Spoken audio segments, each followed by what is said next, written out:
किरण चौधरी के हाथ नहीं लगेगी राज्यसभा की सीट। क्या बीजेपी किरण चौधरी के साथ कर देगी खेल? किरण को भरोसे में रखकर किसी और को दे देगी सीट। राज्यसभा नहीं मिली तो क्या कोई बड़ा कदम उठा सकती है किरण चौधरी? आया राम गया राम का फार्मूला अपना सकती है किरण चौधरी। डील के मुताबिक नहीं बनी बात तो हो सकती है घर वापसी। कुमारी शैलजा कर सकती है कोई बड़ा खेल। नमस्कार, मेरा नाम है राज के वर्मा और आप देख रहे हैं रिपोर्टर जी। अगर आपने चैनल को सब्सक्राइब नहीं किया दोस्तों, सबसे पहले चैनल को जरूर सब्सक्राइब कीजिए। चलिए बात करते हैं किरण चौधरी की।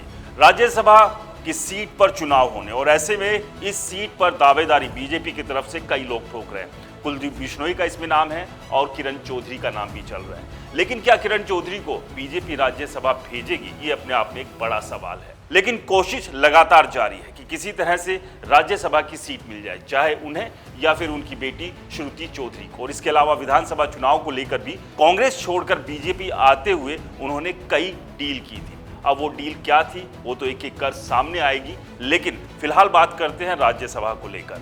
राज्यसभा को लेकर कुलदीप बिश्नोई और किरण चौधरी के बीच टक्कर और मुकाबला जबरदस्त चल रहा है। लेकिन अब इस दावेदारी में कई नाम और भी शामिल हो गए, क्योंकि बीजेपी के सामने सबसे बड़ा पेच फंसा हुआ है कि 2024 के विधानसभा चुनाव में जातिगत समीकरणों को किस तरह से वो भुनाए, क्योंकि जाट दलित नाराज चल रहे हैं बीजेपी से और जिसका असर साफ तौर पर लोकसभा चुनाव में देखने को भी मिला है। तो एक एक जातियों को साधने की कोशिश यहां बीजेपी कर रही है।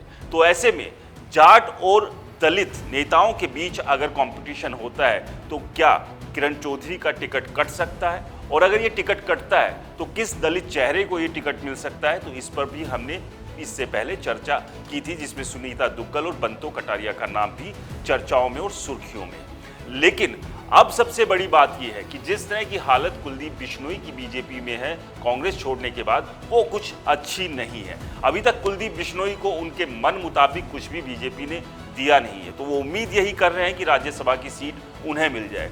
लेकिन अब सवाल यह है कि जो हालत और हालात कुलदीप बिश्नोई के सामने बीजेपी ने पैदा कर दी है, क्या यही स्थिति किरण चौधरी के सामने भी हो सकती है? क्या किरण चौधरी को भी बीजेपी दरकिनार कर ये सीट किसी और को दे सकती है? और अगर ऐसा होता है तो आप समझिए कि जो बड़े ढोल नगाड़े बजाकर किरण चौधरी बीजेपी में आई थी तो उनकी किरकिरी होने की पूरी संभावनाएं है, क्योंकि कांग्रेस और खास तौर से हुड्डा गुट इस बात को लेकर किरण चौधरी पर निशाना जरूर साधेगा, क्योंकि इन दोनों की राइवलरीज के बारे में आप अच्छे से वाकिफ है कि किस तरह से कांग्रेस में रहते हुए भी किरण चौधरी भूपेंद्र सिंह हुड्डा के ऊपर लगातार एक के बाद एक निशाना साध रही थी और उसी वजह के चलते उन्होंने कांग्रेस को छोड़कर बीजेपी का दामन थाम लिया है। लेकिन अब सवाल सबसे बड़ा वही है कि अगर राज्यसभा की सीट किरण चौधरी को नहीं मिली तो उनके पास विकल्प क्या बचेगा? क्या वो इंतजार करेंगी कि चलिए कोई बात नहीं, 2024 के विधानसभा चुनाव है और विधानसभा चुनाव में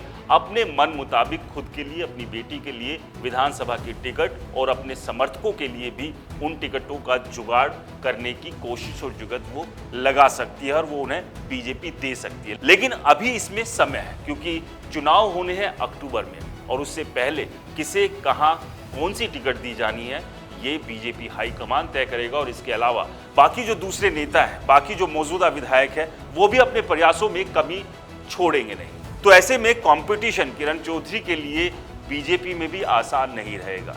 तो एक जो कहावत है हरियाणा में आया राम गया राम की, क्या वो कहावत एक बार फिर से दोहराई जा सकती है? क्या अपनी खास कुमारी शैलजा के जरिए किरण चौधरी कांग्रेस में फिर से वापस कर सकती है?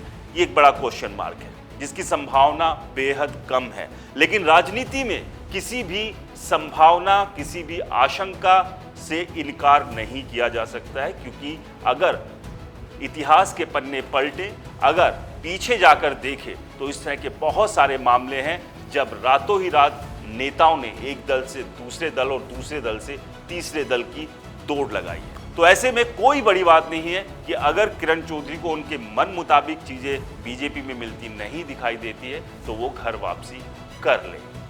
आपको क्या लगता है कि अगर राज्यसभा की सीट किरण चौधरी या श्रुति चौधरी को नहीं मिलती है तो उन्हें क्या करना चाहिए? क्या उन्हें कुमारी शैलजा के जरिए एक बार फिर से घर वापसी कर लेनी चाहिए, या फिर इंतजार करना चाहिए कि 2024 के विधानसभा चुनाव में बीजेपी उनके मान सम्मान को बरकरार और बनाए रखेगी?